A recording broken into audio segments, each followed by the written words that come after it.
Connectez-vous, connectez-vous. Connectez-vous, on va se laisser, c'est très important. Connectez-vous. Connectez-vous en même temps mieux. Connectez-vous en même temps mieux. Connectez-vous, connectez-vous, connectez-vous.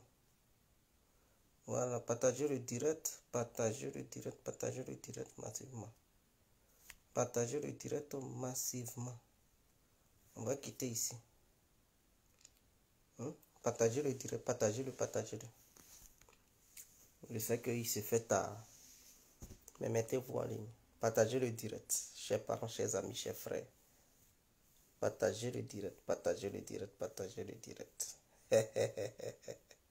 L'incontournable. Partagez le direct. L'incontournable. Partagez le direct, partagez le direct. Partagez-le dans les groupes, sur vos murs. Invitez vos amis à suivre le direct.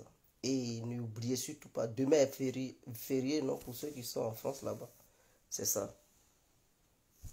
Et donc, les habitants de France, connectez-vous. Connectez-vous, connectez-vous. Parce que demain, vous ne partez pas au travail. Demain est férié. C'est l'indépendance de la France, n'est-ce pas? Donc, pour ceux qui sont en France là-bas, ils n'ont qu'à se connecter massivement, à se laisser en même temps.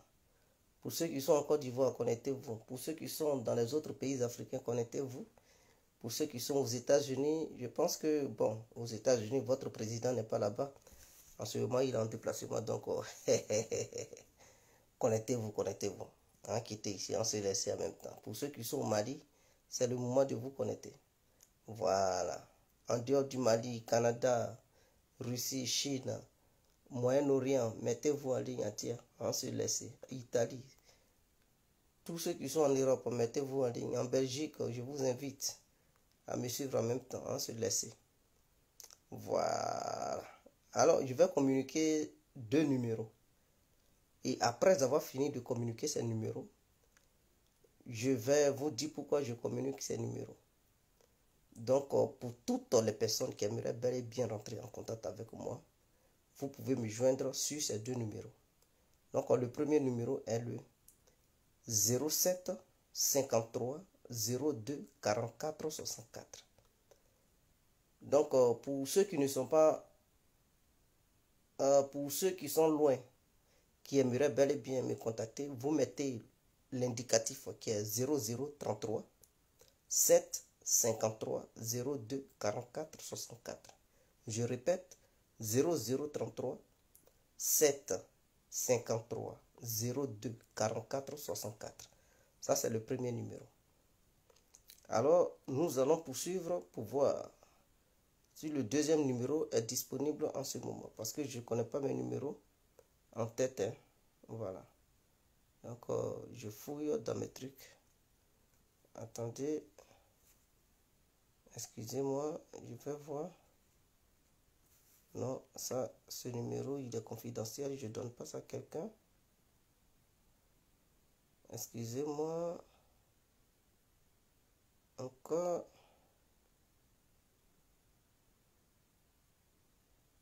Bon. Malheureusement,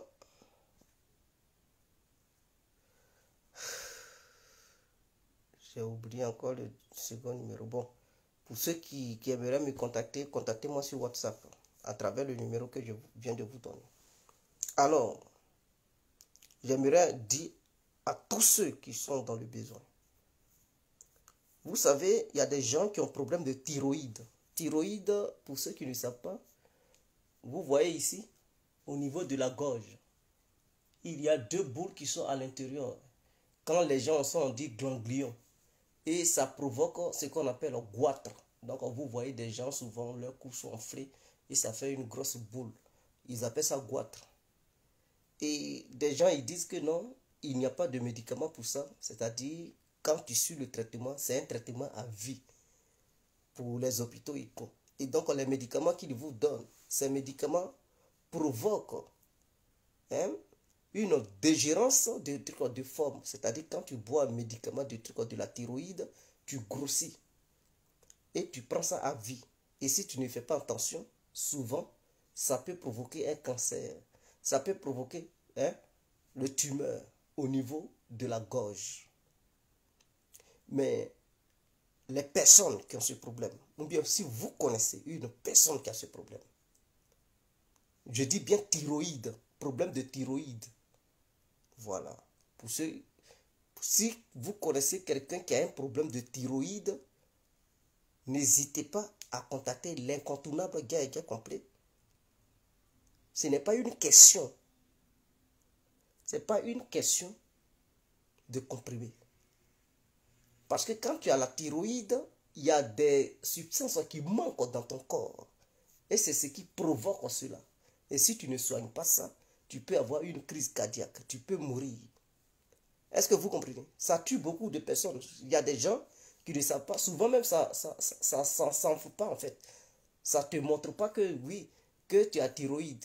Et donc, il y a des gens, un peu seulement, ils disent, ah, je n'ai pas de sang dans mon corps. Et ils s'en vont, on met sang dans leur corps, et ils sont pâles, ils sont bizarres, et tout d'un coup, ils ne savent pas qu'est-ce qui les ont tués, qu'est-ce qui les a tués, et ils accusent les sorciers. Souvent, c'est la thyroïde qui provoque ça.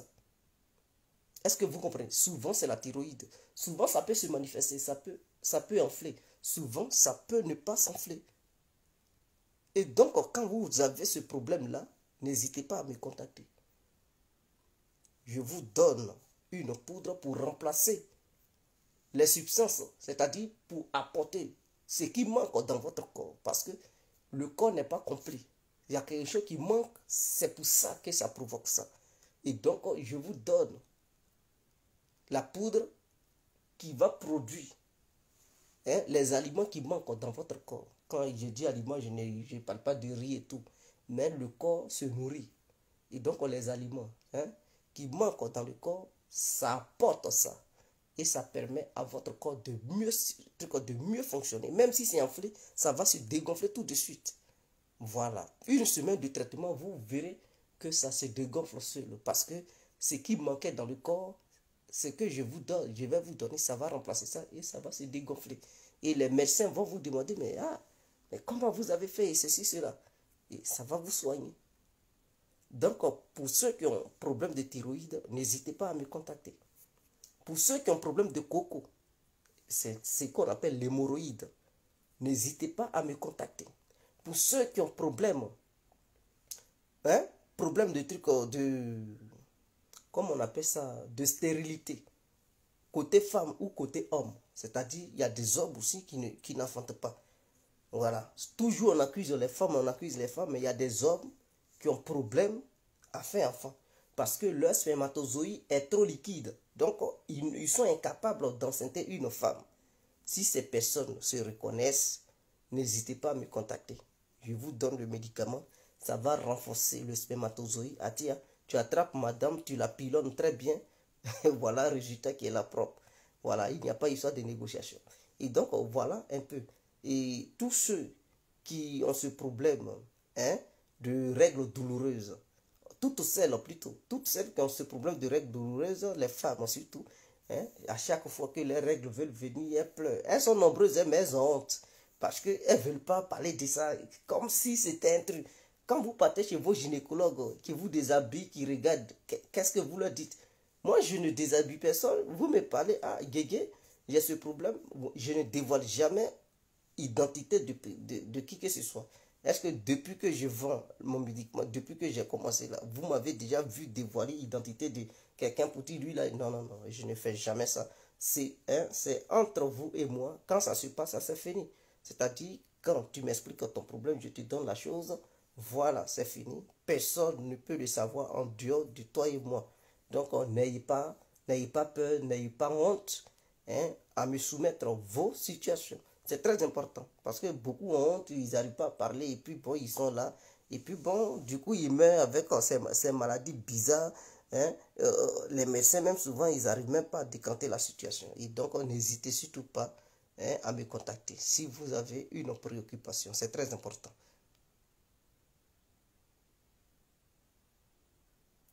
Ouais, chaque jour. Donc, voilà un peu. Et en dehors de ça, pour la faiblesse sexuelle, j'ai déjà parlé de ça, non? La faiblesse sexuelle, c'est-à-dire, hein, tu n'arrives pas à trop durer sur madame. Tu montes 1 minute, ou bien même, tu n'es même pas encore monté. Elle est là te caresser, elle fait les préliminaires et puis bon, voilà, tu mouilles comme si voilà, tu pissais au lit. Quand c'est comme ça, c'est humiliant. Atia, n'hésite pas à me contacter parce que c'est très important. Ça casse souvent les mariages, ça divise le foyer. Quand madame, tu n'arrives plus à mieux la pilonner, mais c'est le voisin Mamadou qui est à côté qui va pilonner ça. Et tu vas dire non, tu me trompes, mais Atia, tu t'attendais à quoi? Elle veut quand même être satisfaite. Maintenant, si tu ne remplis plus les conditions, tu veux qu'elle fasse quoi? Mais elle va aller ailleurs où ils vont remplir ça. Et donc, quand tu as eu une femme, il faut bien la pilonner, Atia. Le pilonnage est un devoir de foyer. Si tu manques à ce devoir, ça veut dire qu'il y a un manquement dans ton foyer. Atia, il y a quelqu'un d'autre qui va remplir ça. Mamadou, il n'hésite pas à pilonner. Donc, le pilonnage est très important. C'est très important. Et donc, si vous avez d'autres maladies que je n'ai pas citées ici, vous pouvez me contacter.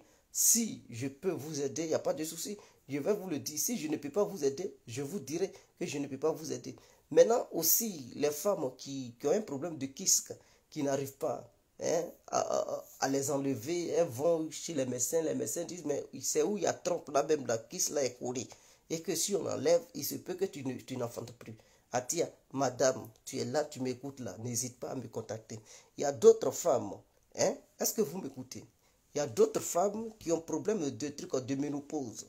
Souvent même, elles ne sont même pas encore âgées, elles ont ménopause. À l'âge de 30 ans, 35 ans, 40 ans, 43 ans, elles ont dit à la ménopause. Elles vont chez leur médecin en disant, c'est ménopause, tu ne peux plus. Atia, où c'est parti, règle là, où c'est parti, où ça fuit là. Tu viens, je vais ramener ça. Il y a d'autres qui disent, ah, mais ils parlent pour ne rien. Hey, il y a médicaments et puis il y a médicaments. Si tu n'as jamais rien vu, il ne faut pas juger. Il ne faut pas dire, non, ça n'existe pas. Il faut d'abord goûter pour voir. Parce qu'il y a des gens, ils n'ont jamais testé et puis ils disent, ah, ça c'est faux, ça c'est faux. Non, non, non, non. Faut jamais, le monde est grand, le monde est vaste, il y a des mystères sur cette terre. De la manière Dieu est mystérieux et qu'on ne peut pas décortiquer tous les mystères qui existent, il ne faut pas te dire que non, ça n'existe pas. Oui, ça n'existe pas chez toi parce que tu n'as jamais vu ça. Mais ça existe pour ceux qui ont déjà vécu ça, ceux qui ont déjà vu. Et donc, il ne faut pas trop discuter. Il faut tester pour voir. Pour dire, ouais, ça existe. Et donc, les femmes qui perdent leur menstru le plus tôt possible, écoutez, je vais ramener ça. Si c'est enfant, vous voulez, vous allez avoir enfant. Il n'y a pas de souci. Ça, il n'y a pas de négociation, c'est un fait. Voilà. Donc, je pense que j'en ai déjà fini pour les personnes qui aimeraient bel et bien me contacter. Au début de la vidéo, j'ai communiqué. Je vous ai communiqué un numéro. Donc, c'est sur ce numéro, vous pouvez me joindre via WhatsApp ou un appel direct. Donc, voilà. Alors, bonsoir à tous et à tout temps pour tous ceux qui ne me connaissent pas. Je suis l'incontournable gay et gay complet tout terrain. L'homme dont on parle, l'homme qui n'a pas froid aux yeux, l'homme qui ne marche pas ses mots. Vous pouvez aussi m'appeler devant la vie. L'homme n'est rien, gouverneur italien, docteur Modon, appelez-moi Boum Boum. Laisse-moi mourir 5 plein droit, El Padrino Camari des la Moudia. Alors, nous voilà à nouveau devant cette caméra pour parler de la géopolitique ainsi que ce qui vient de se passer au Mali. Parlons un peu du Mali. On ne va pas durer sur le Mali. Voilà, on va faire au moins 3 minutes sur le Mali. Entre le Mali et la Côte d'Ivoire, il y a un souci. Il y a un souci entre le Mali et la Côte d'Ivoire. Et moi, en tant qu'Ivoirien et Africain que je suis, j'aimerais dire aux autorités ivoiriennes de ne pas prendre cette affaire pour essayer de faire bras de fer avec le Mali. Parce que faire bras de fer avec le Mali, ça ne sert à rien.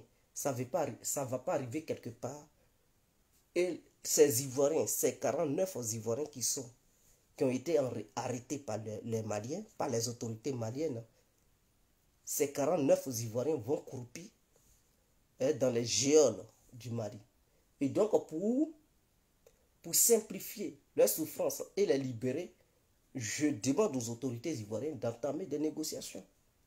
C'est très important. C'est entre peuples frères. C'est entre peuples frères. Peut-être qu'ils voulaient faire quelque chose de grave. Mais comme ils ne sont pas passés à l'acte, et puis on les a appréhendés le plus tôt possible, ça peut encore être réglé. Mais s'ils commençaient à passer à l'acte et qu'on les arrêtait là encore, c'était encore pire. C'était très dangereux. Mais pour le moment, comme ils n'ont pas essayé de passer à l'acte et puis on les a appréhendés depuis l'aéroport, ok. Les autorités ivoiriennes peuvent engager un truc, une négociation en direct, hein, entre les autorités maliennes et ivoiriennes et trouver un consensus pour que ces Ivoiriens puissent être libérés le plus tôt possible. Mais vouloir engager un bras de fer pour dire non, libérer-les sans délai, mais ça sert à quoi? Ça sert à rien. Et je vois des gens qui disent, ah, le Mali est tombé dans un piège. Et que c'est un prétexte pour que les gens interviennent, la France ou bien l'Union africaine intervienne militairement sur le territoire malien. Vous rêvez, vous êtes dans un rêve ou quoi? Vous pensez que nous sommes en Gambie, pays de Yaya Jammeh? Vous pensez que nous sommes en Côte d'Ivoire au Mali? Non, non, non, non, non, non, non. Détrompez-vous. De nos jours là, on vous parle du monde qui change. Je dis bien le monde change. Chaque pays, chaque grande puissance qui a une alliance militaire avec un pays tiers ne joue plus à ce que d'autres quittent là-bas pour aller déstabiliser ce pays ou bien intervenir là-bas militairement par là. Non, non, non. Parce que le monde se dessine. Vous pensez que la Russie, qui est acculée par les Occidentaux, et que la Russie cherche des alliés, va laisser un allié capital comme le Mali tomber parce que les Occidentaux ont décidé du truc d'intervenir là-bas? Mais non, ils vont en découdre parce que la Russie ne veut plus laisser ses intérêts être bafoués. Mais vous rigolez ou quoi? Donc même dans le rêve de l'État ivoirien ne pourra jamais oser créer une coalition pour aller attaquer le Mali. Est-ce que vous comprenez même? Je dis bien, l'État ivoirien ne pourra jamais vouloir créer une coalition pour aller attaquer le Mali. Parce que le Mali a un allié qui est puissant, qui va aussi soutenir le Mali. Maintenant, si la Russie ne voulait pas intervenir militairement directement, et que le Mali était attaqué, la Russie va armer le Mali et l'Union européenne va armer la Côte d'Ivoire. Et donc, vous voyez la catastrophe que ça va créer. C'est-à-dire, les deux pays vont se détruire mutuellement parlant. Mais c'est clair. Ils vont se bombarder l'un et l'autre. Est-ce que c'est ce qu'on veut? Non. Donc, je ne vois pas l'intérêt à vouloir engager un bras de fer avec le Mali. Parce que les Occidentaux vont vouloir armer la Côte d'Ivoire. Les Américains leur donner des armes de longue portée pour bombarder le territoire malien. La Russie aussi va vouloir donner des armes de longue portée pour bombarder le territoire ivoirien. Et donc, les deux pays vont se détruire mutuellement parce que chaque pays sera soutenu par une grande puissance. Et comme chaque grande puissance ne peut pas intervenir dans l'autre pays directement, alors ils vont se cacher derrière, chaque grande puissance va se cacher derrière son allié pour vouloir détruire l'autre. Et donc, la Côte d'Ivoire et le Mali vont se détruire mutuellement. C'est ce que vous voulez? Non, je ne vois pas que cela puisse arranger le peuple malien et le peuple ivoirien. Donc, ce n'est pas une solution. Sur cette base-là, il n'y aura pas de solution là-bas. Bon, la Côte d'Ivoire ne peut pas menacer le Mali pour dire donc, libérez-les sans délai. Est-ce qu'un embargo ivoirien sur le Mali, ça peut amener où? Qu'est-ce que ça peut apporter? Ça ne peut pas produire des trucs d'effet. C'est un embargo de non-sens qui n'a ni queue ni tête. Je vous rappelle qu'un grand nombre de pays africains avaient mis embargo sur le Mali. Est-ce que cela empêchait le Mali de vivre? Cela n'a pas empêché les Maliens de vivre. Ils ont vécu, ils ont été aidés par d'autres pays qui voulaient les aider. Et donc, aujourd'hui, où l'embargo a été levé, et que les autres pays africains veulent coopérer avec le Mali, c'est pas en ce moment-là, la Côte d'Ivoire seule va se lever pour dire non, je sanctionne le Mali. Est-ce qu'une sanction ivoirienne, de l'État ivoirien seul contre le Mali, ça va apporter quoi? Ça ne va rien changer au Mali. Donc, ça ne sera rien. C'est-à-dire, l'État ivoirien va dire, bon, je sanctionne le Mali. Mais les Maliens, ils n'en ont rien à foutre. Ils vont traiter les Sénégalais, ils vont traiter les Burkinabés, ils vont traiter les Ghanéens, ils vont traiter l'Algérie, ils vont traiter... Quand il s'agit de porc, ils vont prendre le porc sénégalais, le porc mauritanien, et puis ils vont faire leur business. Ils peuvent même utiliser le porc guinéen. Et donc, qui paie? Mais c'est la Côte d'Ivoire qui paie. Et en matière de perte économique, c'est la Côte d'Ivoire qui va beaucoup perdre. Puisque ce sont les Maliens qui alimentent beaucoup les ports, les deux ports ivoiriens. Et quand les vols internationaux de la Côte d'Ivoire, de l'État ivoirien, vont vouloir aller en Europe, ils vont faire un grand détour.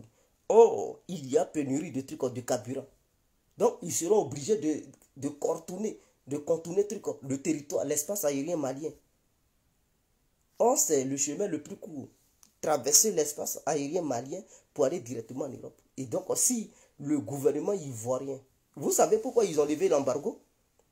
C'est pas parce qu'ils aiment les beaux yeux des Maliens. C'est parce que, histoire de carburant, ça devient cher. Il y a pénurie de carburant. Et ils voient que les États africains qui avaient mis embargo sur le Mali, ils voient que le Mali est un pays stratégique. Ça y est, au centre de l'Afrique de l'Ouest. Entre le Nord, l'Afrique du Nord, je dis bien. Ça y est, entre l'Afrique du Nord et l'Afrique de l'Ouest. Donc, ça y est au milieu. Et ce pays a un vaste territoire. Donc, pour aller en Europe, c'est le chemin le plus court. Pour ne pas faire un grand détour, pour ne pas brûler assez de trucs au kérosène, il faut traverser le Mali directement. Or, les difficultés qu'il y avait entre le Mali et ces États-là faisaient que ces États étaient obligés de contourner l'espace aérien malien. Et donc, quand ils voient que, histoire de carburant, il y a pénurie de carburant, et ça pousse les différents peuples à se révolter contre leur peuple, c'est-à-dire l'énergie. Et donc, comme les États africains voient que l'énergie, il y a problème sur l'histoire d'énergie, alors ils ont décidé de normaliser leur relation avec le Mali pour ne plus qu'ils dépensent assez d'énergie à travers leurs avions. Voilà pourquoi ils ont levé l'embargo. Ce n'est pas parce que c'était leur beaux yeux ou bien le Mali a donné une feuille de route qui les arrangeait. Non, non, non, non, non. C'est l'histoire d'énergie là qui est au centre de ça. La levée de l'embargo, c'est dû à la cherté de l'énergie dans le monde. Donc, je tiens à vous le préciser. Beaucoup n'ont pas vu, mais je vous le dis aujourd'hui. Donc, ce ne sont pas les menaces d'Alassane Ouattara à l'encontre de l'État malien qui vont changer quelque chose. Ces menaces ne changeront rien. Il faut négocier. Puisque la thèse que l'État ivoirien a avancée, soit disant que non, ces soldats partaient là-bas au nom des soldats de l'ONU qui sont au Mali. Mais l'ONU a démenti cela pour dire non, ils ne venaient pas là-bas au nom de ces soldats. L'ONU dit non, elle ne reconnaît pas les soldats ivoiriens qui partaient là-bas. Donc, c'est-à-dire, l'État ivoirien ne peut pas dire que ces gens-là partaient là-bas au nom du contingent de l'ONU qui se trouve sur le territoire malien. Et ces gens-là, ils disent non, non, non, eux, ils n'ont pas appelé les soldats ivoiriens, ils ne savent même pas leur existence, ils ne savent même pas pourquoi ils venaient, il n'y avait aucun lien entre eux et ces soldats. Donc, ce qui veut dire que ces soldats-là, ils partaient là-bas pour autre chose. Ils ne partaient pas là-bas au nom des contingents de l'ONU. Donc, la thèse du pouvoir ivoirien, ça ne tient pas. Et puis, j'ai appris que ces soldats-là, ils étaient dans un avion et ils avaient mis les armes dans un autre avion. Et ils ne portaient pas le titre de soldat. D'autres, c'est-à-dire leur fonction. D'autres se disaient que non, ils étaient des ingénieurs en bâtiment, des architectes. Est-ce que c'est sérieux? Vous dites, vous partez là-bas au nom des trucs de la MINUSMA au Mali, et vous partez là-bas, chacun avait une fonction qui n'était pas la fonction de soldat. D'autres disaient que non, ils étaient instituteurs. D'autres disaient que non, eux, ils étaient professeurs. D'autres architectes. D'autres ingénieurs. Et ils sont allés là-bas à travers ces différents titres. Donc, on vous a attrapé là.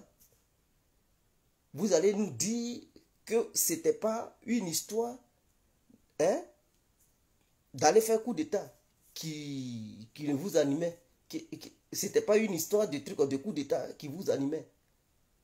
Mais c'était au nom de truc de sécuriser, hein, un centre logistique. Mais quels sont ces mensonges? Ils vous ont attrapé, reconnaissez que votre coup a foiré. Négociez directement. Vous allez quitter dans cette histoire. Parce qu'au fur et à mesure que les tensions vont monter, certains papos vont se casser. Et c'est une humiliation pour l'État ivoirien. Ils vont dire l'État ivoirien soutient le terrorisme, soutient les coups d'État, hein, à travers l'Afrique, soutient là où il y a la guerre, soutient là où il y a le désordre. Et moi, je ne veux pas que mon pays porte ce nom. Toujours, ils vont dire oui, l'État écran de la France-Afrique, c'est la Côte d'Ivoire. Depuis autant de fois Boyen, la France a toujours utilisé la Côte d'Ivoire pour tuer les autres dirigeants. Ceci, cela, ce n'est pas une bonne image. Oui, d'autres disaient qu'ils étaient vigiles, d'autres disaient qu'ils étaient peintres, hein, d'autres mécaniciens. D'autres disaient que non, ils vendaient des bœufs. Regardez-moi des conneries comme ça, des vendeurs, des vigiles, des peintres. Ils vous ont attrapé tout ça là. Ils ont dit vraiment, c'est pas la peine. Quand tu vas quelque part, il faut, c'est-à-dire ta fonction que tu as, il faut aller là-bas au nom de ta fonction. Faut pas, dès lors que tu dissimules ta fonction, c'est qu'il y a problème. C'est que ce n'est plus, tu vas là-bas pour une autre chose, tu ne vas plus là-bas pour ce que tu as dit ouvertement. C'est que tu as un autre plan derrière la tête. Tu sais que tu n'es pas peintre, mais tu vas au Mali, tu dis que tu es peintre. Pendant ce temps, tu es un soldat. Tu fais partie des forces spéciales ivoiriennes. Pourquoi tu ne dis pas que non, tu es soldat en Côte d'Ivoire? Et tu t'en as menti là-bas pour dire non, toi, ta fonction, c'est peintre. Que tu n'as jamais touché une arme. Tu ne sais pas ce que c'est que un corps habillé. Quels sont ces mensonges-là? À un moment donné, reconnaissez vos torts. Reconnaissez vos torts. Négociez. Et Assimi Goïta n'est pas un truc, il n'est pas un malade. C'est un être humain, il réfléchit. S'il y a négociation, c'est à Alassane Ouattara de leur proposer quelque chose. Mais c'est comme ça. Hein. Mais c'est comme ça, les pays. C'est donnant. Assimi Goïta a arrêté 49 trucs. Donc, si Alassane Ouattara se préoccupe réellement du sort de ses soldats, il peut dire, bon, nous avons sanctionné le Mali. On a bloqué l'argent des Maliens au sein de la BCAO. Bon, Assimi Goïta, ce qu'on va faire, voilà, on va signer un deal.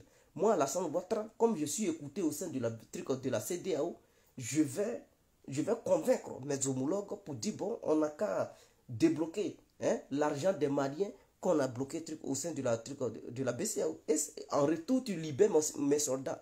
Mais Assimi Goïta, il va être heureux. Il va dire, bon, ok, si c'est le cas, il n'y a pas de souci. Mais c'est comme ça. Vous donnez, Assimi Goïta, en retour, il vous donne. Mais vous ne voulez rien savoir, vous ne voulez rien céder et vous menacez le monsieur. Mais à un moment donné, arrêtez ça quand même. Même les grandes puissances, pour échanger des soldats, pour échanger des prisonniers, mais l'autre ne menace pas son ami pour dire hey, tu ne me donnes pas, je vais te bombarder. Non. C'est donnant. L'autre donne, l'autre aussi il donne. Et c'est comme ça, ils font des concessions. Mais la Côte d'Ivoire est comment? Et puis c'est eux qui menacent. Il faut libérer, hein, sans délai. Mais quelles sont ces conneries là? Vous donnez quoi aux Maliens? Et puis vous voulez que les Maliens libèrent les soldats ivoiriens. Même si je suis ivoirien. Ils sont partis là-bas sur une fausse identité. Ils devraient porter leur propre identité en allant là-bas. Tu n'es pas peintre, tu dis non, tu es peintre. D'autres disent qu'ils sont ingénieurs, agroalimentaires. Pourtant même, ils ne savent même pas parler français.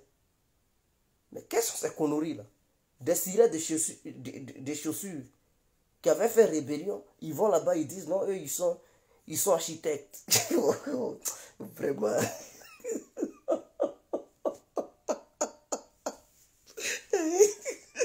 Alassane.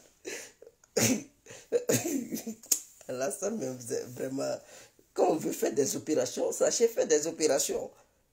Ah, comment tu peux envoyer un apprenti Baka qui est devenu militaire, qui est parmi les forces spéciales de Côte d'Ivoire, Et il va au Mali, il dit non, lui, il est ingénieur agroalimentaire. Il dit...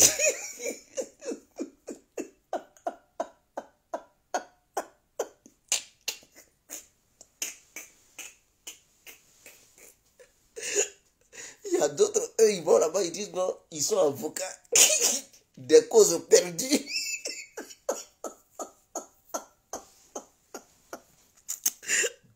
Seigneur, militaire ivoirien, c'est pas la peine.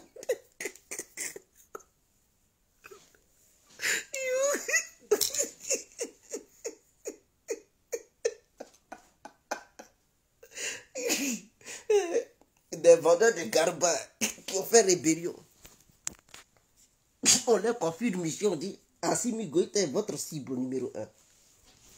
On les attrape, on dit mais toi, il dit non, moi je n'ai jamais touché âme. On dit mais tu es corps habillé, non, tu fais partie des forces spéciales de Côte d'Ivoire. Il dit moi, c'est quoi qui est force spéciale? Moi en tout cas, je suis un vendeur de bœufs. Oh vraiment, Alassane. Et puis ils sont sérieux, hein? Ils disent, ils sont d'autres vendeurs de bœufs, d'autres, ils disent, ils sont spécialistes dans... L'autre dit non, il y a un qui a dit là-bas que non, lui, c'est un pratiquant de Koufu, hein, qui s'en va enseigner.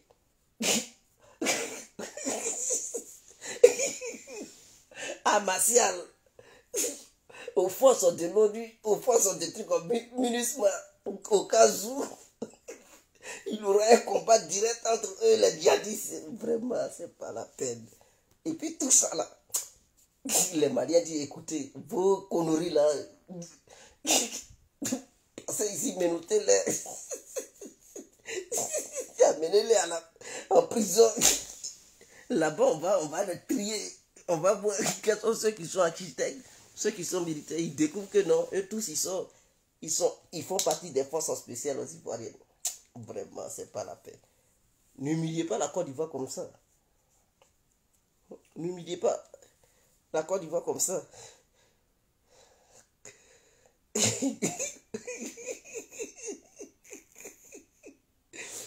Oui, dans tout ça, il veut faire bras de fer. Bras de fer, là, ça n'arrange pas la Côte d'Ivoire. Parce que c'est quoi? Qu'est-ce qu'il peut faire qui va faire trembler Assimi Goïta? Si devant la France, Assimi Goïta, il ne cède pas, c'est pas devant Alassane Ouattara, Assimi Goïta va céder. C'est-à-dire, je ne comprends pas quoi. Des gens qui font bras de fer, un truc en l'Europe, c'est devant Alassane Ouattara qui vont céder. Mais arrêtez quand même vos conneries là. Vous étiez nombreux, c'est-à-dire toute une très grande partie de l'Afrique. Hein? Ces gens-là, les dirigeants africains se sont réunis pour mettre embargo, pour même interdire les avions maliens de survoler leurs espaces aériens. Mais Assimi Goïta n'a pas cédé. Tout ce que vous avez fait, il n'a pas cédé. Ce n'est pas au moment où les autres ont lâché, ont fait la lâche prise. Et toi, Ouattara, tu es le seul maintenant, tu fais bras de fer. Comment est-ce que tu vas mettre pression sur Assimi Goïta, toi seul, pour qu'il cède? Tu es sérieux là? Mais non. Quand c'est comme ça, il faut négocier.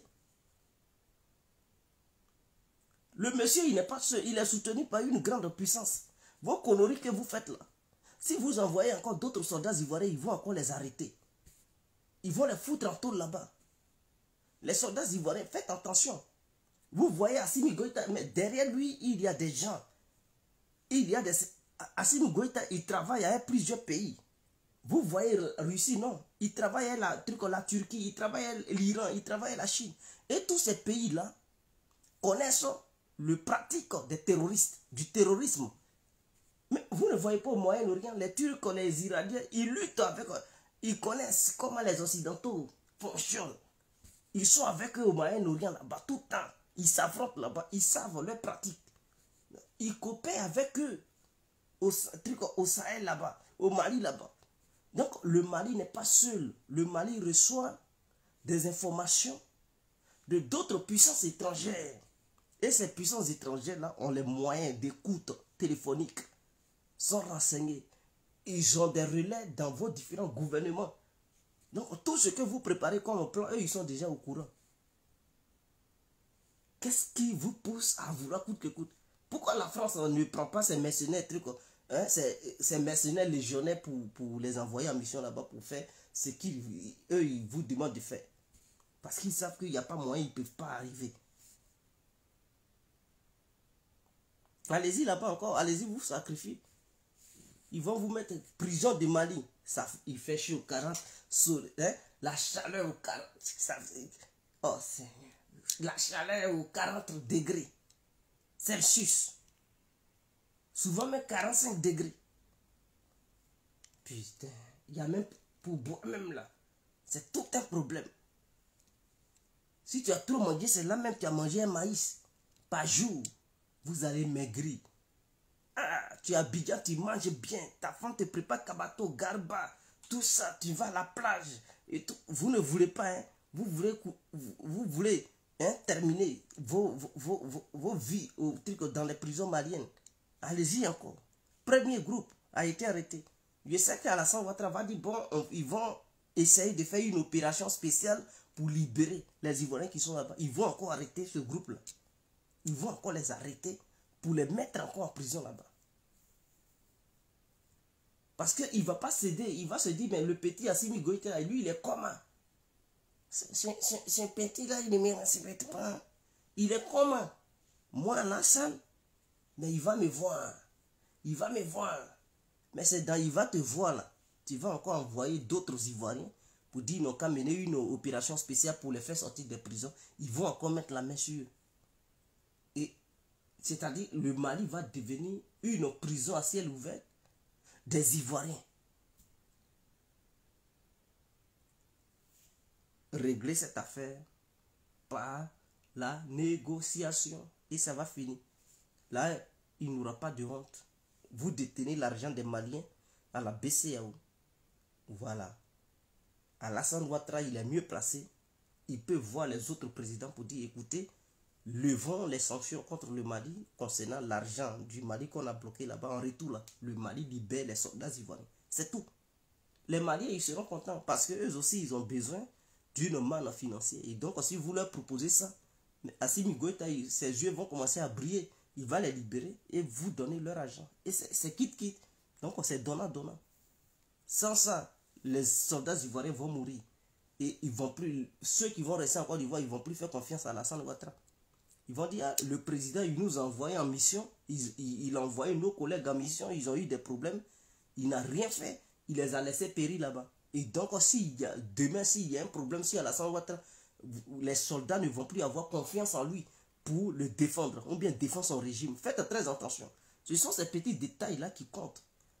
Parce que lorsque ces soldats sont là-bas, si Alassane Ouattara ne fait rien pour les libérer et que ces gens-là, ils meurent, ou bien ils restent longtemps en prison là-bas, mais à un moment donné, ceux qui sont en Côte d'Ivoire, ils vont dire non, le vieux là, on ne peut rien faire pour lui, on ne peut pas aller au feu pour lui, parce que si jamais il y a un problème et qu'on veut aller au feu, s'il y a un problème, il ne va pas nous aider.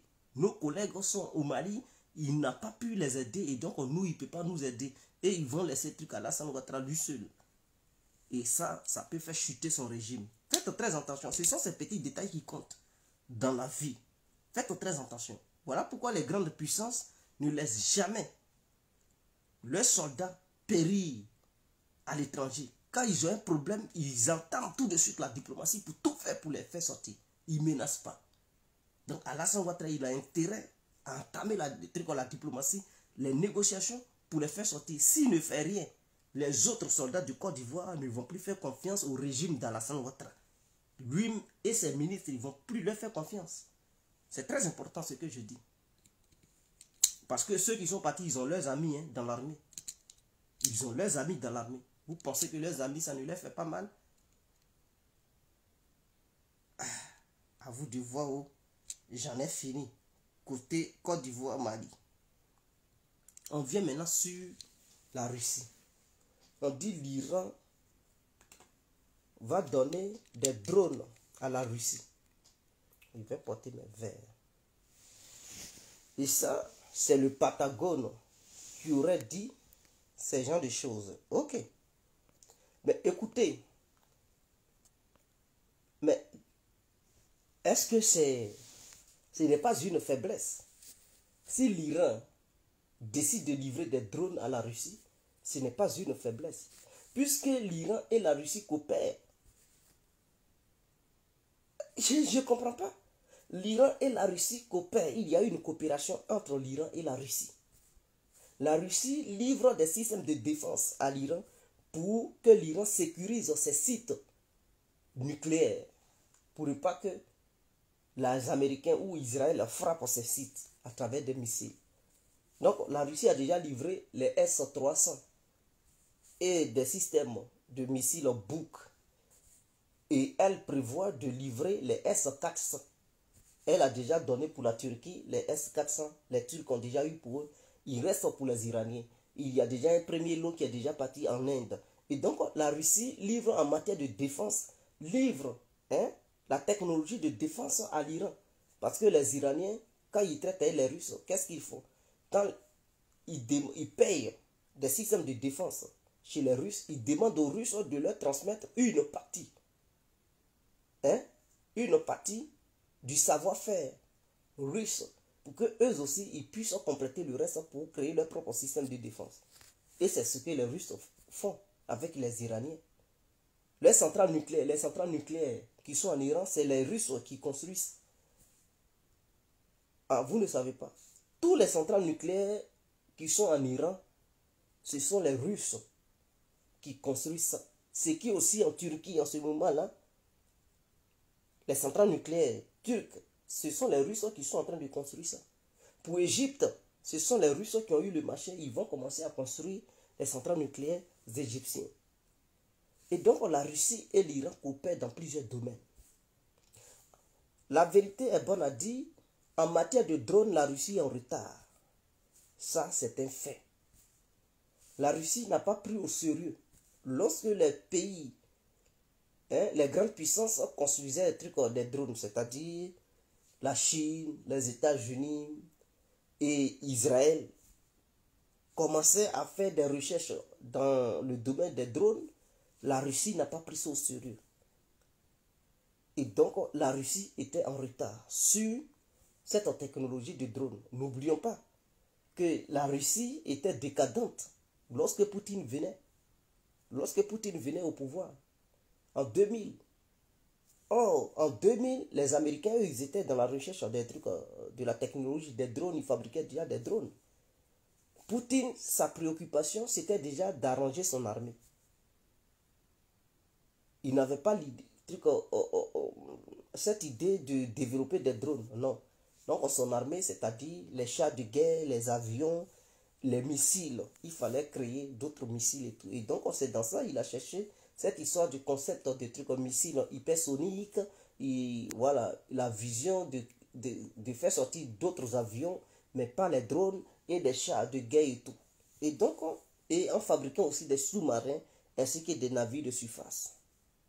Pendant ce temps, les Américains, eux, ils développaient déjà des drones et tout, parce que pour eux, il ne fallait pas mettre en danger les soldats américains pour chasser les terroristes au Moyen-Orient. Il fallait d'autres moyens pour les bombarder. Et donc, le moyen, ou bien les moyens les plus efficaces, c'était en utilisant la technologie des drones.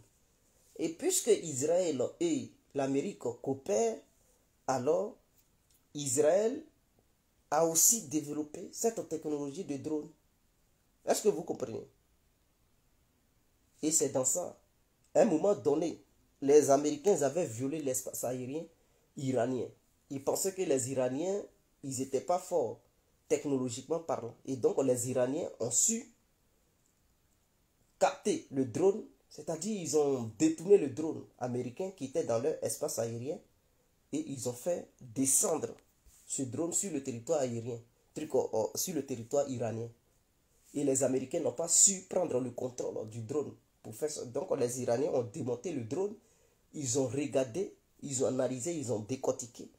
Et eux maintenant, ils ont commencé à fabriquer leur propre drone. Et c'est comme ça l'Iran a eu la technologie du savoir-faire en matière de drone. Et puisque l'Iran n'a pas d'aviation, les avions iraniens, ce sont les MiG-29. Ce sont les MiG-29. et les trucs, les F-1 américains, les anciens trucs avions là. Et donc, pour remplacer ce manquement, les Iraniens se sont lancés dans le jeu de production de drones de toutes sortes, de toutes catégories. Et donc, par manque d'avions, les Iraniens ont décidé de fabriquer des milliers de drones. Des drones d'attaque, des drones de trucs de longue portée. Des drones qui peuvent parcourir au moins 2000 km pour frapper en profondeur et tout. Donc, ils ont fabriqué toute cette gamme de drones. Et leurs drones sont performants. Ce sont ces drones-là, ils ont donné une petite partie au Yémen. C'est ça, les Yéménites prennent pour frapper l'Arabie Saoudite. Les trucs, comment on appelle ça? Les sites pétroliers saoudiens. Et les systèmes de défense aériens américains sont là-bas, mais ils n'arrivent pas à intercepter les drones iraniens et tout.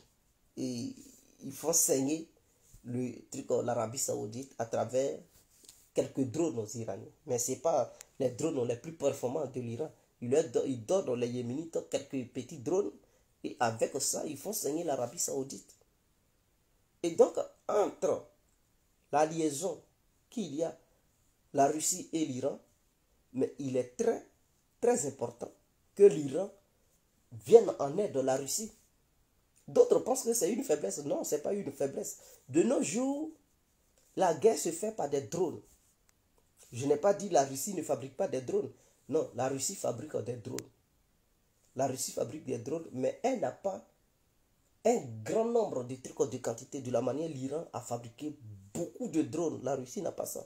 La Russie s'est basée plutôt sur les drones de gros calibre, c'est-à-dire les gros drones. La Russie n'a pas fabriqué les petits drones ou les drones moyens et tout. La Russie a des petits drones de trucs de kamikaze, je n'en disconviens pas, a aussi un drone comme Reaper des Américains là, mais ils n'ont pas fabriqué en grand nombre, en grande quantité en fait. Voilà, donc c'est ce qui fait que en Ukraine, ils ont besoin de plusieurs drones. Et donc les Iraniens ont dit, bon, il n'y a pas de souci, nous on va vous fournir ces drones là. On va vous donner ces drones. Et donc, c'est tout à fait normal, puisque l'Iran et la Russie sont des alliés. L'Iran et la Russie sont des alliés. Donc, c'est tout à fait logique que, la Russie prenne des drones au niveau de l'Iran. Si jusqu'à aujourd'hui, l'Iran n'a pas encore été bombardé par les Occidentaux, c'est grâce à la Russie et la Chine. C'est eux qui protègent l'Iran.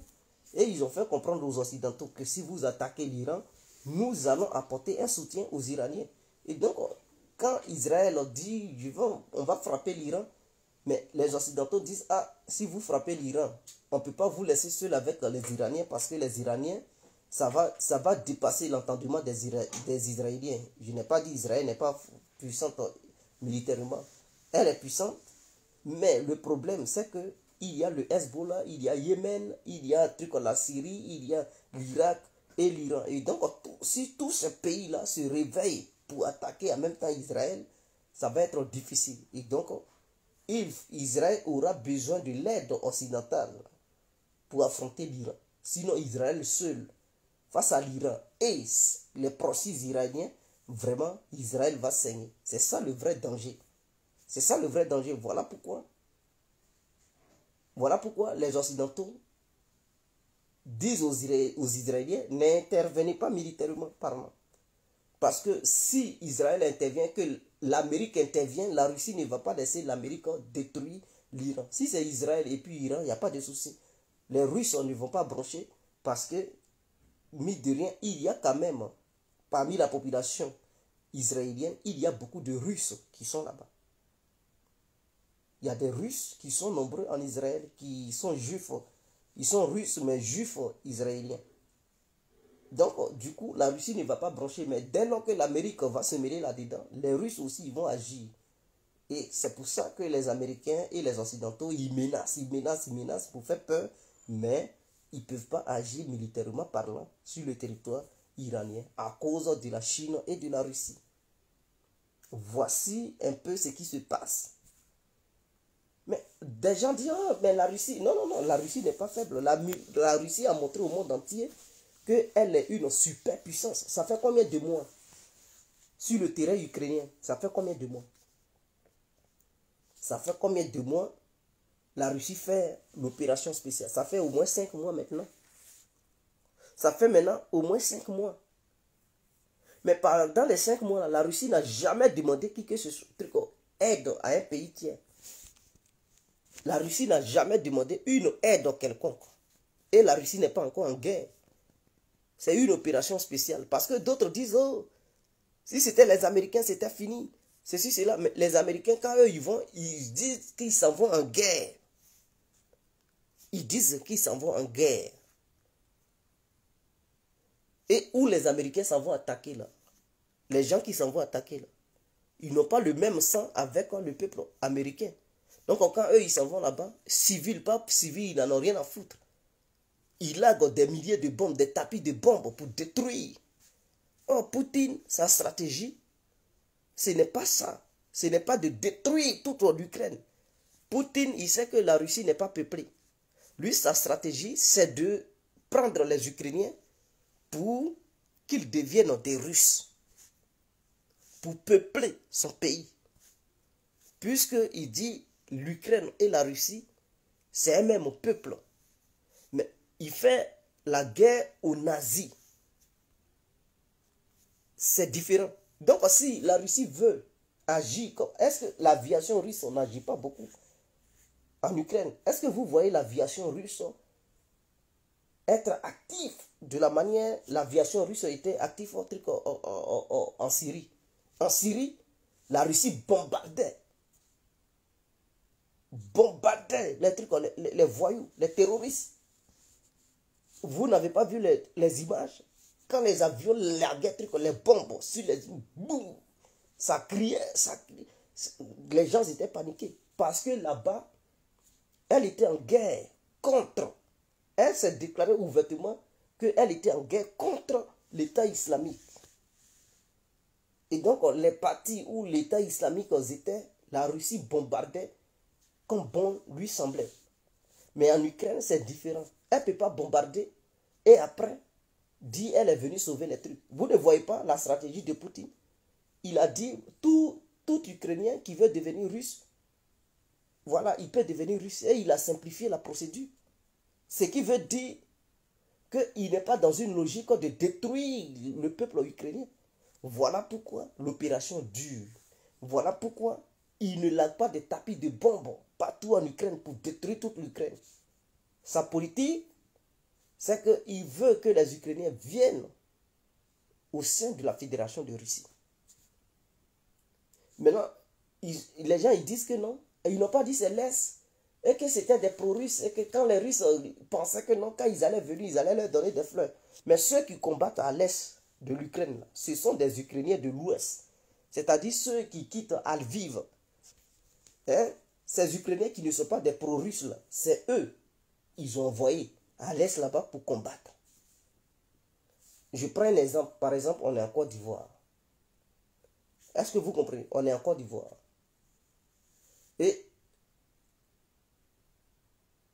imaginons, on dit, bon, le peuple de l'Ouest a des liens avec le Niger, le Libéria. Et le gouvernement libérien décide d'intervenir militairement en Côte d'Ivoire pour libérer, soi-disant, le peuple de l'Ouest. Et le gouvernement ivoirien décide d'envoyer le peuple du Nord et le peuple de l'Est à l'Ouest là-bas pour défendre le peuple de l'Ouest. Pour ne pas que le peuple de l'Ouest laisse les Libériens rentrer tranquillement. Est-ce que vous comprenez? Je prends un exemple. Imaginons le nord de la Côte d'Ivoire. Les Maliens disent que non, c'est leurs frères qui sont au nord de la Côte d'Ivoire. Et le gouvernement malien dit, bon, je vais lancer une opération spéciale en Côte d'Ivoire pour libérer les nordistes de Côte d'Ivoire, car les nordistes sont un seul peuple avec le Mali. Mais vous pensez que le gouvernement ivoirien va envoyer des militaires du nord, les militaires Ivoiriens qui viennent du Nord pour dire non, allez-y défendre un truc, le Nord contre le Mali. Non, non, non, non. Le gouvernement va envoyer des militaires qui ne sont pas du Nord, qui sont de l'Est, du Centre, de l'Ouest, pour dire, écoutez, allez-y défendre la Côte d'Ivoire au Nord là-bas. Faites front aux Maliens. Mais c'est ceux-là qui vont poser une grande résistance face à l'armée malienne. Et c'est comme ça se passe en Ukraine. Ceux qui combattent en Ukraine, là, ce ne sont pas les ressortissants ukrainiens de l'Est qui posent la résistance. Ce sont les ressortissants ukrainiens de l'Ouest et des autres régions qui sont hostiles à la Russie. C'est ceux-là que Zelensky a envoyés là-bas. C'est ceux-là qui font front à la Russie. Ainsi que la Légion étrangère et les mercenaires occidentaux. C'est eux-là qui sont là-bas. À Mariupol, quand ils ont arrêté les trucs, est-ce qu'il n'y avait pas les étrangers là-bas? Ces étrangers-là, c'est des gens de l'Est de l'Ukraine, non? C'est des gens, ils sont quittés ailleurs pour aller là-bas. Le Marocain qu'ils ont arrêté à l'Est de l'Ukraine, est-ce que c'est son pays là-bas? Est-ce qu'il est citoyen de l'Est de l'Ukraine? Les Américains, les Anglais qu'ils ont arrêtés là-bas, est-ce qu'ils sont citoyens de l'Est de l'Ukraine? Non. C'est des gens, ils viennent d'ailleurs. On leur dit, allez-y là-bas pour défendre parce que les habitants de l'Est de l'Ukraine, ils ne sont pas trop garantis. Ils sont capables de laisser les Russes rentrer sans résistance. Donc, c'est vous là. Allez-y là-bas pour opposer une résistance farouche aux Russes. Et c'est ce qui se passe.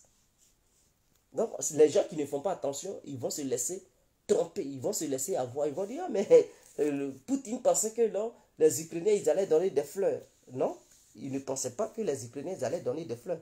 Les gens de l'Est, là, ils aiment les Russes. Mais ceux qui empêchent les Russes de rentrer là-bas, c'est les gens de l'Ouest, de l'Ukraine, ainsi que les étrangers qui sont venus aider les Ukrainiens, qui font leur histoire de résistance là-bas. Ce ne sont pas les moyens militaires qui manquent à la Russie. Si la Russie veut détruire l'Ukraine, elle en est capable. Mais le projet de Poutine, ce n'est pas de détruire l'Ukraine. Sinon, si elle commence à bombarder à tout va, mais le peuple qu'elle veut naturaliser, qu'elle veut donner la nationalité russe, mais ce peuple sera détruit. Donc, à quoi bon de mener une opération spéciale pour tuer encore son peuple? Donc, voilà pourquoi Poutine fait très attention. Il perd certes des hommes, mais c'est le prix à payer pour ne pas que les Ukrainiens échappent aux Russes. Et donc, ils font petit à petit. Ils payent un prix lourd. Oui, ça c'est la vérité. Mais ils savent les moyens militaires dont ils disposent. Et ils savent que les opérations qu'ils mènent, soit ils ont toujours les moyens pour mener cette action militaire, mais s'ils voient que les moyens ne sont plus assez, et qu'il faut penser à l'étape supérieure pour gagner assez de terrain, mais ils vont changer de truc. La guerre va changer de nature. L'opération spéciale, on peut changer de nature. Donc, c'est très important. Ne comparez pas l'opération spéciale russe et ce que les Américains font. Pour comparer les deux, pour dire, oh, les Américains, ils sont puissants. Non, non, non. Les Américains, ils s'en vont dans les pays arabes. Ce ne sont pas des citoyens américains qui sont là-bas. Eux, ils bombardent n'importe comment. Quand ils vont en Libye, ils vont en Irak, ils vont en Afghanistan, c'est pour ils bombardent comme ils veulent. Mais en Ukraine, là-bas, Poutine ne peut pas bombarder comme il veut, parce que s'il le fait, en Russie, là-bas, les Russes vont se révolter contre lui. Parce que n'oubliez pas, il y a des citoyens russes en Ukraine et il y a des citoyens ukrainiens en Russie. Ils se sont mariés. Il y a d'autres, leurs parents, d'autres, ils ont des parents russes et en même temps ukrainiens. Et ils vivent comme ça. Est-ce que vous comprenez? Donc, Poutine ne peut pas faire ce genre de choses. Lui, il a dit nazi. Donc, les Russes, dans leur tête, c'est les nazis. Ils s'en vont faire une opération spéciale contre les nazis. Et donc, s'ils commencent à bombarder n'importe comment en Ukraine, ils vont dire, ah, mais est-ce que ce sont les nazis que tu bombardes comme ça? Tu es là, détruis toute l'Ukraine. Ah, donc, c'est une guerre que tu as créée. Et donc, l'opinion publique russe va commencer à se révolter contre Poutine. Voilà pourquoi il fait très attention. Voilà pourquoi il ne veut pas déclencher une guerre contre l'Ukraine. Il fait une opération spéciale. C'est très important. Parce que si c'est une guerre, mais c'est le peuple qui se mobilise. Et il y a des conneries là sur les plateaux de télé qui disent que non, l'Allemagne, autant, oui, l'Allemagne avait la même méthode que la Russie, mais les soldats allemands, ils étaient forts que la Russie. Mais au temps de l'Allemagne, quand l'Allemagne attaquait les pays, ce n'était pas une opération spéciale. Eux, ils attaquaient le pays en tant qu'une nation qui est en guerre contre une autre nation. Donc l'Allemagne a déployé toutes ses forces. Toute l'Allemagne était mobilisée pour attaquer des trucs, des pays, pour envahir ces pays-là. Avez-vous vu l'armée russe être mobilisée? L'armée russe, c'est combien de trucs d'hommes? Avant l'opération spéciale, ils étaient 800 000, pour ne pas dire 900 000, sans compter les réservistes. Donc si on met les réservistes, plus ceux qui sont en nation, ils font 3 millions de soldats. 3 millions de soldats. Mais parmi les 3 millions de soldats, Poutine a envoyé 170 000 en Ukraine. Est-ce qu'avec 170 000 soldats, on envahit un pays comme l'Ukraine, qui fait 45 millions d'habitants, qui est 2 fois grand comme que la Côte d'Ivoire? L'Ukraine, ça fait 2 fois la Côte d'Ivoire. 45 millions d'habitants. Et Poutine va là-bas avec 170 000 personnes. Je tiens à vous rappeler que l'Irak, quand les Américains partaient attaquer l'Irak, ils sont partis là-bas, 500 000 personnes. Les Américains ont débarqué en Irak avec 500 000 personnes. Les Anglais ont donné 30 000 soldats. Les Américains ont pris 500 000 soldats pour aller attaquer l'Irak. Est-ce que vous comprenez? Mais la Russie envoie 170 000 personnes. Donc, ce n'est pas la même chose. Ce n'était pas dans le plan de Poutine d'envahir toute l'Ukraine. Lui, il dit qu'il fait une opération spéciale. Donc, c'est petit à petit. Il veut détruire l'armée ukrainienne petit à petit. Si vous voyez, l'armée ukrainienne n'existe plus. Poutine a réussi à détruire les nazis. Est-ce que vous attendez encore parler d'Azov, mouvement d'Azov? Non, vous ne parlez plus. Est-ce que vous attendez encore parler de ça? Ça n'existe plus en Ukraine. Poutine a tout détruit.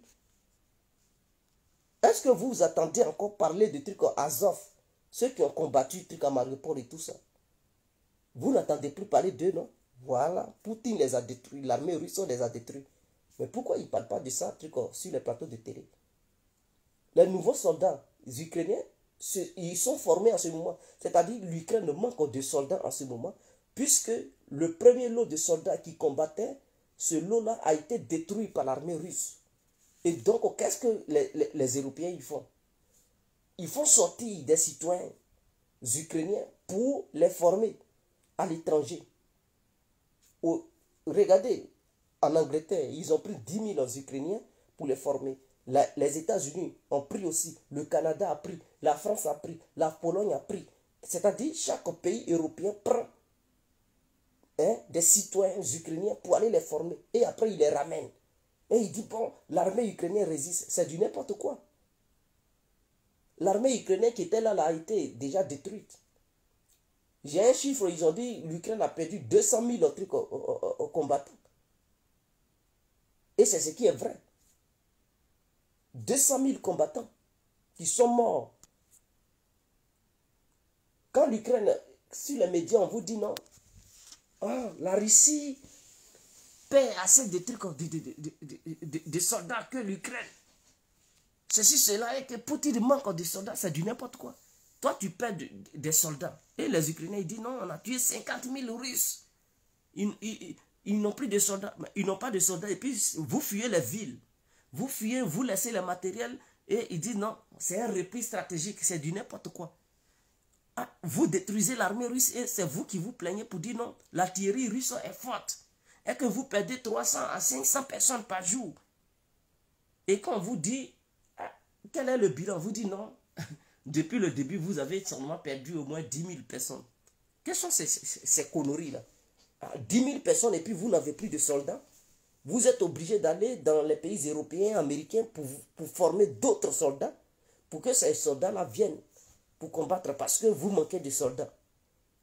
Et les soldats que l'Union européenne avait formés depuis 2014 jusqu'en 2022, ces soldats-là, ils sont passés par où? C'est parce qu'ils ont été détruits. Ils ont été détruits. Et c'est de ça qu'il s'agit. Ils ont été détruits. Et c'est la vérité absolue. Donc l'Ukraine a perdu plus de 2000 soldats. Donc 2000 soldats qui sont morts. Sans compter ceux qui ont été blessés. Est-ce que vous comprenez? Parce que l'Ukraine au départ avait 300 000 soldats. Plus sur la mobilisation générale. Plus sur les mercenaires. Tout ceci mélangé, ça donnait à l'Ukraine au moins une armée de 700 000 personnes. Donc au début, là, c'était 700 000 personnes face à 170 000 personnes. Aujourd'hui, où je vous parle, les 700 000 personnes-là, ils n'arrivent plus à combattre. Parce que beaucoup ont été anéantis. Ils sont obligés de former d'autres nouveaux soldats. Ils sont obligés d'aller payer des Arabes au Moyen-Orient pour leur demander des trucs de venir combattre. Et c'est ce qu'ils font. Il y a d'autres qui sont en formation en ce moment où je vous parle. Pour combattre les Russes. Mais ils ne donnent jamais le bilan exact. Les Ukrainiens ont perdu beaucoup de soldats. Ils ont perdu beaucoup de soldats. Leur matériel de guerre ont été détruits. Quand les Occidentaux disent ah, la Russie, jusqu'à présent, n'arrive pas à détruire les avions ukrainiens, mais c'est des gens, c'est-à-dire ils sont de mauvaise foi en fait. Ces avions que les Ukrainiens pilotent toujours. Mais ces avions-là, ça vient des pays de l'Union européenne, des anciens pays soviétiques. La Pologne avait des MiG-29, des Sukhoi 25, comment on appelle ça? La Lituanie, l'Estonie, tous ces pays-là avaient des avions de l'Union soviétique. Et donc, quand ça s'est déclaré, ils ont donné leurs appareils. C'est eux qui alimentent l'Ukraine en avion. Sinon, les avions même de l'Ukraine ont été tous détruits. Même les batteries S-300, la Russie a détruit tout. C'est la Bulgarie et la Grèce qui avaient aussi les systèmes de défense S-300. Ils ont donné ça à l'Ukraine.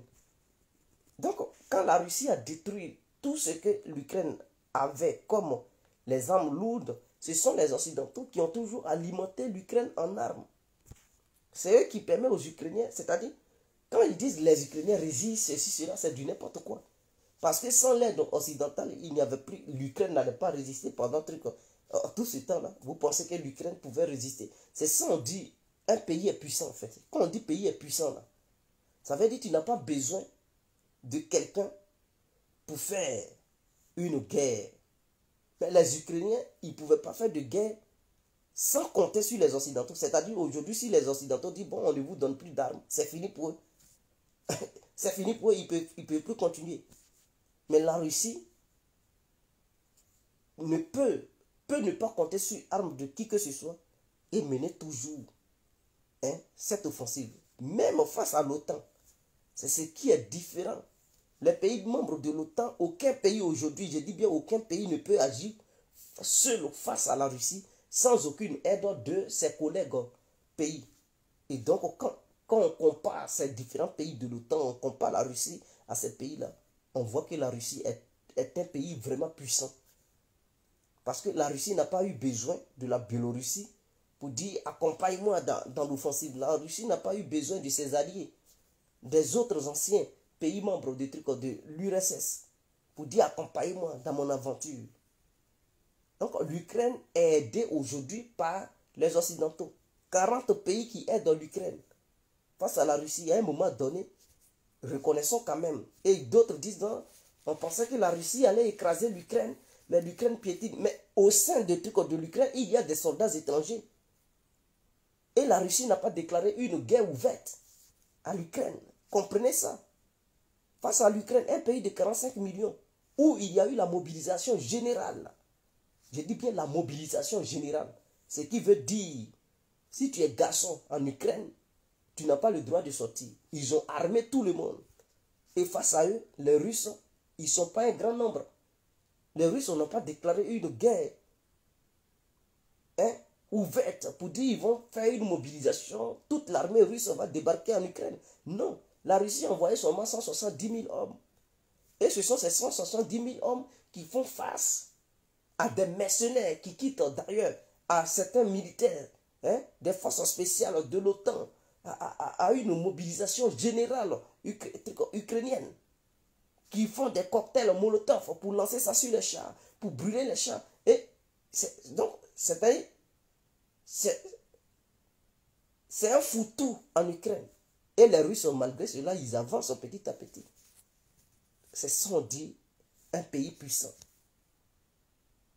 Malgré tout l'argent qui... Vous avez déjà vu un pays qui a été aidé comme ça dans l'histoire de l'humanité, qu'une grande puissance a attaqué et que cette grande puissance a remporté la victoire? Je n'ai jamais vu un pays comme ça. Même le Vietnam qui a battu l'Amérique. Les Vietnamiens n'avaient pas reçu une telle aide. Si c'était une telle aide, les Américains n'allaient pas durer au Vietnam. Ils allaient fuir vite fait. Si les talibans avaient reçu une telle aide, les Américains n'allaient pas faire 20 ans. C'est-à-dire l'OTAN n'allait pas faire 20 ans en Afghanistan. L'OTAN allait fuir l'Afghanistan le plus tôt possible. Mais l'Ukraine, l'aide que l'Ukraine reçoit, ça dépasse même le budget de l'armée française. Ça dépasse le budget de l'armée anglaise. Ça dépasse le budget de l'armée allemande. Mais l'Ukraine reçoit ces différentes aides.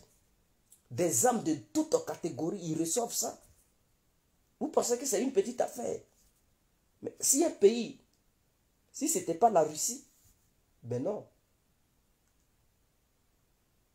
Si c'était un autre pays il y a longtemps, ce pays était déjà, même la Turquie. Si c'était la Turquie contre l'Ukraine, et puis l'Ukraine était aidée comme ça il y a longtemps, ils allaient battre les Turcs. Ah oui, oui, ils allaient battre les Turcs. Si c'était l'Ukraine face à l'Iran, et que l'Ukraine était aidée comme ça, ils allaient battre les Iraniens. Si c'était l'Ukraine face à la France, et que l'Ukraine était aidée comme ça, ils allaient battre les Français. Je vous le dis, il n'y a aucun pays en Europe, actuellement où je vous parle, capable de faire face aux Ukrainiens, et les Ukrainiens vont recevoir une telle aide et que ce pays européen puisse tenir pendant un mois face à l'Ukraine. L'Ukraine n'est pas quand même n'importe quel pays. Quand vous dites, ah, un pays, non, non, non, l'Ukraine est un pays qui est avancé technologiquement parlant. Vous oubliez, mais les gros avions, les Ilyushin, tout ça que l'armée française prend souvent pour faire ses transports de trucs, pour aller au Mali, pour transporter les matériels militaires. Mais ça vient de l'Ukraine. Ce sont les Ukrainiens qui ont produit ça. Les Ukrainiens ont des missiles balistiques. Ils appellent ça Toshka. Ils ont ça, ils produisent ça. Ce sont des missiles en sol-sol. Des missiles sol. La France n'a pas de missiles au sol-sol. Je tiens à vous le rappeler. Les Ukrainiens ont des avions.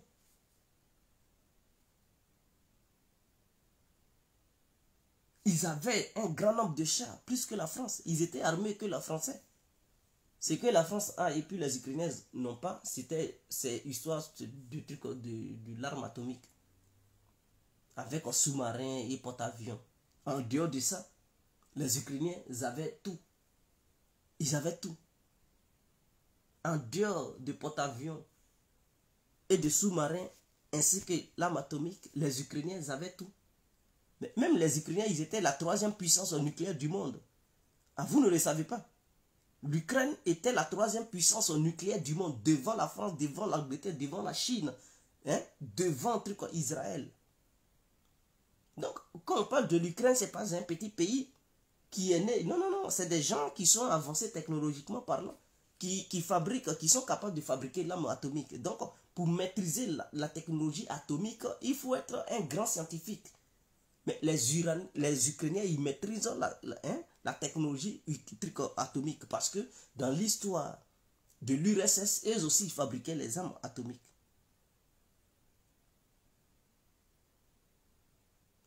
Est-ce que vous comprenez? Donc, ne sous-estimez pas l'Ukraine. Ces missiles atomiques ont été donnés à la Russie dans les années 90. C'était en 95, ils ont donné ces missiles atomiques à l'Ukraine. Sinon, l'Ukraine était devant la France.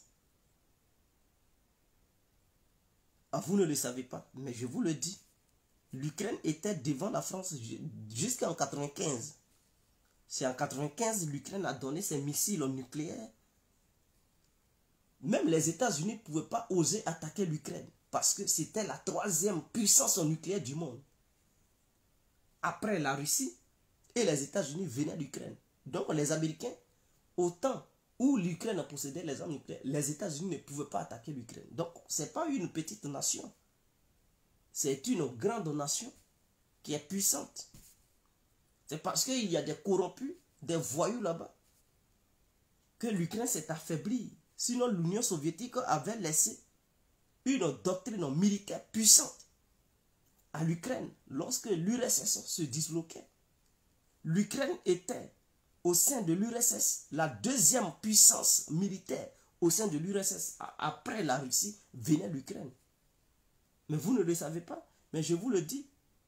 Donc, un pays comme la Russie se lançant dans une opération spéciale en Ukraine savait bel et bien que les Occidentaux allaient aider les Ukrainiens. Les Russes ne sont pas gaous. Ils savaient bel et bien que les Ukrainiens coopéraient à un niveau très élevé avec les Occidentaux. Ils savaient bel et bien que les soldats ukrainiens étaient formés par les pays occidentaux. Si les Ukrainiens se battent très bien, c'est parce qu'ils ont été formés pendant des années. Même avant 2014, les Occidentaux formaient déjà les soldats ukrainiens. Jusqu'en 2014 est arrivé et ils ont commencé à accélérer la formation des soldats ukrainiens. Ils leur fournissaient les armes et tout. Et Zelensky avait commencé à vouloir fabriquer les armes atomiques. Et c'est ça là même Poutine n'a pas accepté. Il dit qu'il ne peut pas accepter que les armes atomiques soient fabriquées sur les frontières de la Russie, soutenues par les Occidentaux. Mais pourquoi quand l'Iran veut fabriquer des armes atomiques, les Américains qui sont à des milliers de kilomètres, ils ne veulent pas. Ils crient, ils remettent chez leur terre. Et ils demandent même à la Corée du Nord de se désarmer des armes nucléaires. Mais eux, à leur tour, ils soutiennent l'Ukraine de fabriquer les armes nucléaires. Tout simplement parce qu'ils s'attendent à les Ukrainiens et ils veulent que l'Ukraine fasse la guerre à la Russie. Et donc leur objectif c'était de permettre à l'Ukraine de fabriquer les armes atomiques et ils allaient passer par l'Ukraine, c'est-à-dire soutenir l'Ukraine pour déclencher une guerre contre la Russie. Et ils allaient dire, bon, nous on n'est pas dedans, on n'est pas en guerre contre la Russie. C'est entre l'Ukraine et la Russie qui se font la guerre. Ils allaient soutenir les Ukrainiens pour détruire la Russie. C'était ça leur objectif. Et donc Poutine ne pouvait pas accepter cela. Et c'est ce qu'ils sont en train de faire. Puisque eux, ils ne veulent pas recevoir des missiles nucléaires sur leur territoire, ils savent que les gens qui sont en Ukraine, c'est des crânes brûlés. Qu'est-ce qu'ils voulaient faire? Ils voulaient aider ces gens-là à avoir l'arme nucléaire et les pousser à libérer la Crimée et le Donbass. Est-ce que vous comprenez? Donc les Ukrainiens, une fois que leur bombe atomique allait être produite, puisque si la bombe atomique a été donnée par les Américains directement, par les trucs, si ce sont les Américains qui donnent l'arme atomique aux Ukrainiens et que les Ukrainiens utilisent cette arme atomique pour attaquer la Russie va voir comme si c'est l'Amérique qui attaquait la Russie directement. Et donc la réponse russe allait être sur le territoire américain. Et donc les Occidentaux, ils ne sont pas bêtes. Ils se disent, bon, pour ne pas que la Russie nous considère comme des co-belligérants, nous considère comme c'est nous qui avons fourni des armes nucléaires à l'Ukraine, aidons les Ukrainiens à fabriquer leurs propres armes nucléaires et ainsi on va les soutenir, on va leur donner tout ce dont ils ont besoin pour leur demander de lancer une offensive sur la Crimée pour libérer la Crimée. Et quand la Russie allait riposter, alors ça allait devenir un conflit entre l'Ukraine et la Russie. Les Occidentaux allaient demander aux Ukrainiens d'appuyer sur le bouton rouge pour bombarder comme Moscou, parce que les Ukrainiens à un moment donné ils n'allaient pas accepter que Moscou, la Russie bombarde leur pays comme ça. Donc ils allaient appuyer sur le bouton rouge. Est-ce que vous comprenez? Et c'est ce que les Occidentaux voulaient faire. Poutine a vu clair, il a vu loin.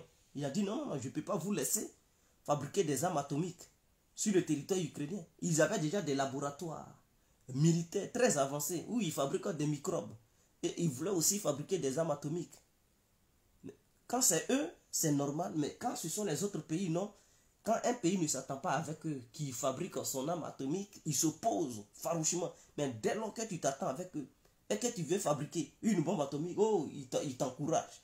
Il t'encourage. Donc c'est ça l'hypocrisie occidentale. Il faudrait que ça soit clair. Il faudrait que ça soit clair. Et c'est ce que les gens ne comprennent pas. Ce qui se passe en Ukraine, ne voyez pas Ukraine et Russie. C'est l'Ukraine, c'est la Russie contre l'Occident. Parce que si l'Occident n'était pas impliqué dans la guerre, l'Occident n'allait pas sanctionner la Russie. S'ils disent, eux, ils ne sont pas en guerre, ceci, cela. Mais pourquoi sanctionner la Russie? L'objectif, c'était de faire quoi? C'était d'affaiblir la Russie économiquement parlant. Pour ne pas que la Russie ait les moyens de continuer la guerre. Et en même temps, eux, ils aident les Ukrainiens à s'armer pour continuer à attaquer la Russie. C'est ça l'objectif occidental. Regardez bien les plans. Ils ont dit aux Russes, faut pas, les Russes vont avoir les puces. Hein? Les puces, comment on appelle ça? Il y a des puces qu'on met dans les trucs, dans les missiles de nouvelle génération.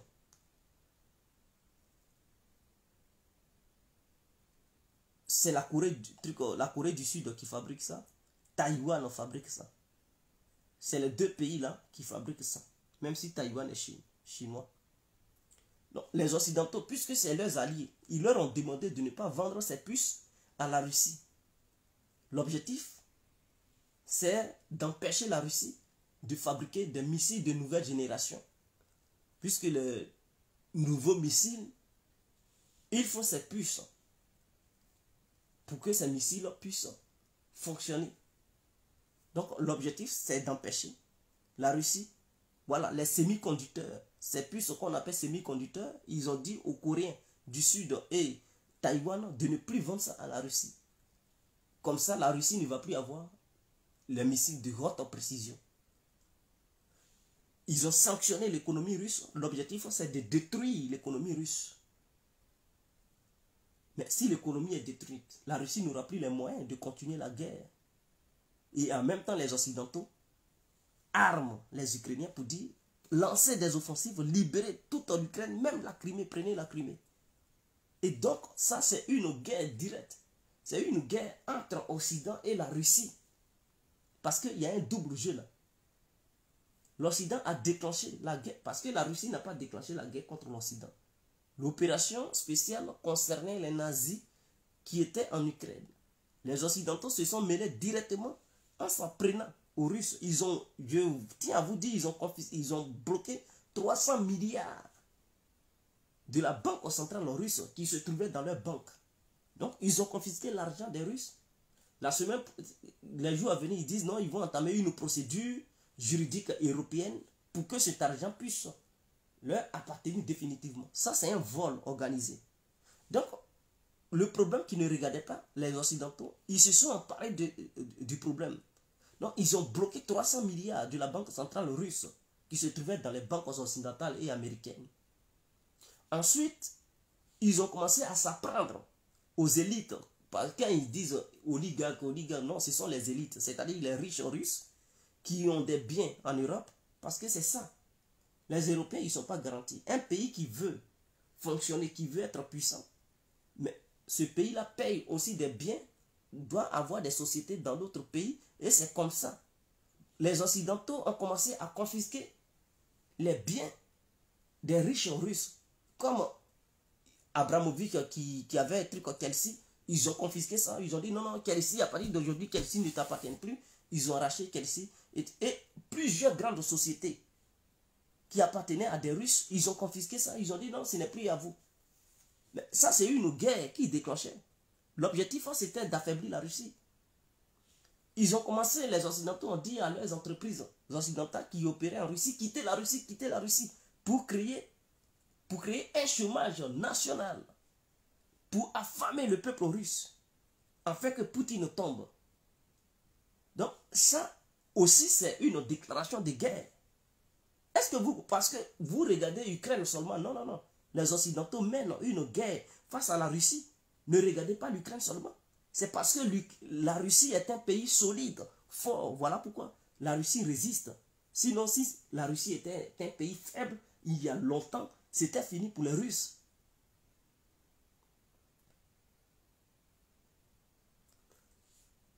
Est-ce que vous comprenez? Donc les Occidentaux ont aussi mené une guerre culturelle sur la Russie. Ils ont interdit, entre eux, ils ont dit non, il ne faut plus la Russie va participer au football du monde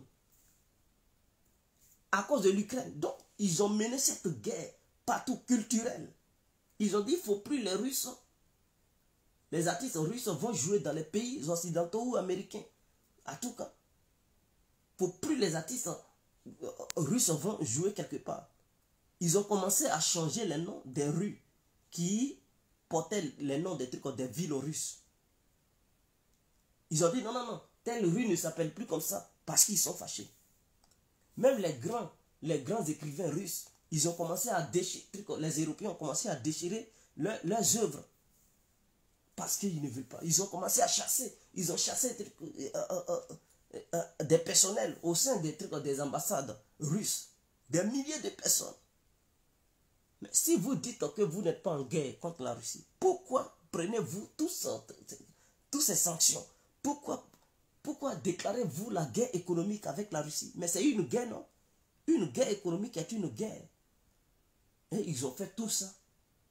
Ils constatent que tout ce qu'ils ont fait là, ça se retourne contre eux. Parce que Dieu ne doit pas.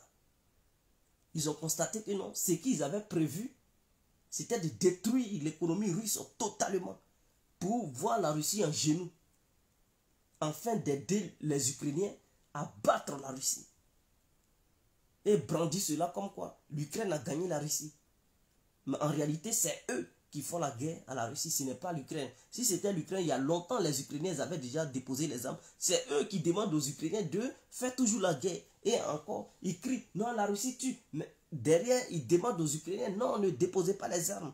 Continuez, continuez. Et donc, c'est eux qui poussent les Ukrainiens. Si c'était les Ukrainiens, il y a longtemps, Zelensky avait déjà trouvé une entente avec Poutine. C'est eux qui ne veulent pas.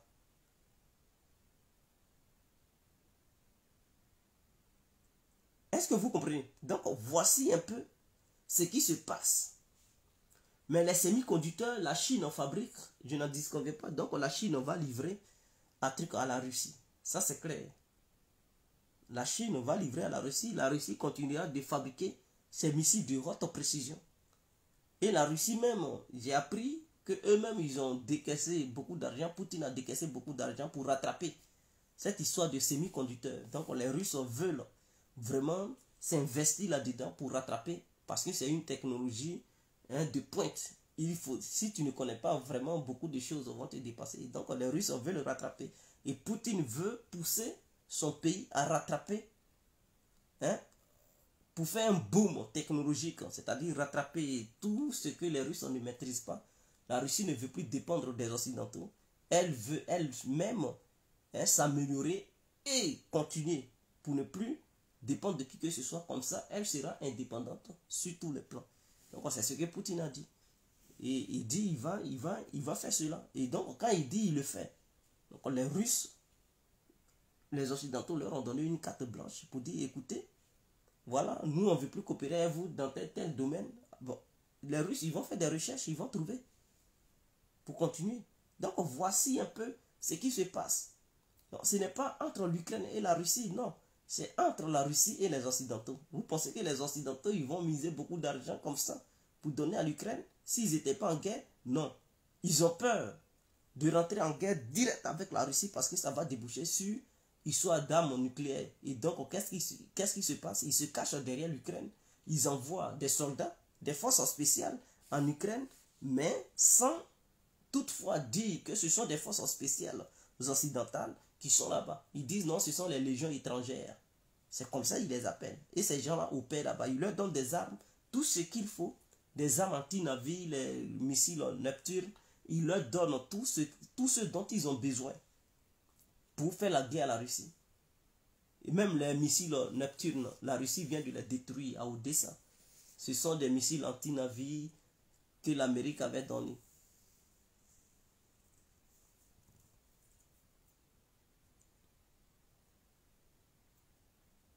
Oui, les Iraniens, ils sont forts en drone. Les gens, ils parlent des drones turcs Bayraktar, mais non, les Iraniens, leurs drones sont très efficaces. Ils fabriquent de bons drones, les Iraniens. C'est parce que eux, ils ne prennent pas ça pour faire n'importe quoi. Voilà pourquoi les gens n'entendent pas parler de ça. Voilà, l'Arabie Saoudite connaît la valeur des drones trucs iraniens. Donc, l'Iran fabrique de bons drones et c'est une bonne chose. Pourquoi les Américains s'alarment? Pourquoi les Européens s'alarment? Donc, l'Ukraine a le droit de recevoir l'aide occidentale d'une coalition de 40 pays, mais la Russie n'a pas le droit d'avoir un allié. Quelles sont ces conneries-là? Hein? C'est-à-dire les Occidentaux, eux, ils sont heureux d'aider l'Ukraine. Oh, on va, attends. Mais la Russie n'a pas le droit de recevoir une aide. Ces drones, la Russie a demandé. Hein. Ce n'est pas autre chose. Voilà, donc ne vous inquiétez pas. La Chine ne s'est même pas encore immiscée là-dedans et vous criez déjà. La Corée du Nord a déjà reconnu les deux républiques.